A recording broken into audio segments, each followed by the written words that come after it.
Central government में NDA सरकार को पूरे 12 साल हो रहे हैं। हमारे नेता और हमारे देश के प्रधानमंत्री आदरणीय नरेंद्र भाई मोदी जी ने सबसे ज्यादा जो प्रधानमंत्री के पद पर उन्होंने काम किया है, आज एक भी दिन छुट्टी ना लेते हुए उन्होंने 12 साल इस देश के सेवा में उन्होंने दिया है। और उसके लिए आज हमने पत्रकार परिषद यहाँ पे ली। आप देख सकते हो कि आदरणीय प्रधानमंत्री जी ने हर सेक्टर में इस देश को आगे बढ़ाने की कोशिश की है। हर इस देश को विकसित बनाने के लिए काम आदरणीय प्रधानमंत्री जी एनडीए सरकार के माध्यम से प्रयास कर रहे हैं। आज लगभग 22 राज्यों में आज हमारी सरकार है कि जहाँ पे एनडीए के माध्यम से आज राज्यों का भी विकास हो रहा है, इस देश का भी विकास हो रहा है।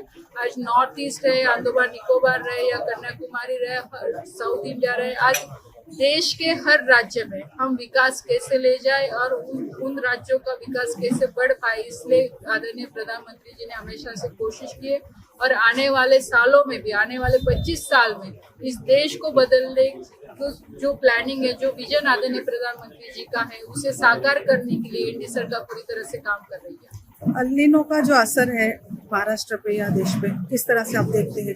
देखो, ये बहुत गंभीर परिस्थिति है। इसके बारे में हमेशा से आदरणीय प्रधानमंत्री जी ने भी पहले से ये मुहिम शुरू की है कि हर व्यक्ति ने हर साल पेड़ लगाना चाहिए, उसे सुरक्षित करना चाहिए, उसे बढ़ाना चाहिए। वाटर हार्वेस्टिंग के लिए हमने काम करना चाहिए। जब तक ये निर्णय हर कोई डिसाइड नहीं करेगा या हर कोई अपने प्रक्रिया में नहीं लाएगा, तब तक हम इस समस्या से बाहर नहीं निकल सकते। इसलिए इस समस्या का हल यही है कि हर व्यक्ति अपने अपने जीवन में उसे स्वीकारे।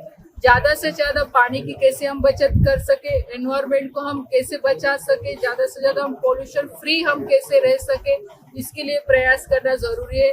और जब ऐसा कोई संकट आता है तो मुझे पूरा विश्वास है कि देश की जनता साथ देती है और इस संकट के लिए भी देश की जनता इसको साथ देगी। देश की जनता इसमें शामिल हो कि यही प्रयास करेगी कि वाटर मतलब पानी की बचत के लिए हमें काम करना है और उसको आगे बढ़ाना है कि ज्यादा से ज्यादा हम पानी की बचत कर पाए और इस संकट से हम बाहर निकल पाए। मोदी जी ने देश के हित में एक आह्वान किया है कि फ्यूल बचाओ और देश का जो गोल्ड है वो बचाओ। इस तरह से आप पॉलिटिशियन भी इसको किस तरह से देखते हैं? नहीं, इसे आदरणीय प्रधानमंत्री जी ने इसको आह्वान किया है। आज हम पॉलिटिशियन रहे या कोई भी सामान्य नागरिक रहे, इससे हर किसी को एक इस भारत देश का नागरिक होने के नाते हर किसी को हमें ये फॉलो करना है कि क्योंकि ये संकट छोटा संकट नहीं है। आज इतनी बड़ी लोक संख्या है, काफी इमरजेंसी की चीजें सामने आ सकती है, इसलिए हमें ईंधन की बचत तो करनी ही करनी है। इसलिए और हम भी लोक प्रतिनिधि मतलब हम भी जितने भी पॉलिटिशियन है, हम भी इससे पूरा पालन करने की कोशिश कर रहे हैं क्योंकि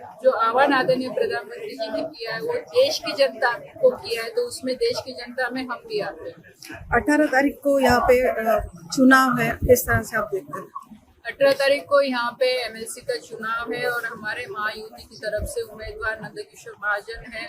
और मुझे पूरा भरोसा है कि जिस तरह से खास करके जलगांव डिस्ट्रिक्ट में महायुति की सब जगह पे सरकार यहाँ पे सब नगर पालिका हमारी है और महाराष्ट्र में भी जो 17 जगह है, तो 17 जगह पे हमारे महायुति के ही सब उम्मीदवार यहाँ पे जीत के आएंगे क्योंकि जिस तरह से आदरणीय हमारे मुख्यमंत्री और हमारे दोनों उप मुख्यमंत्री जी ने इस राज्य के विकास के लिए काम किया है, तो जनता भी हमारे साथ है।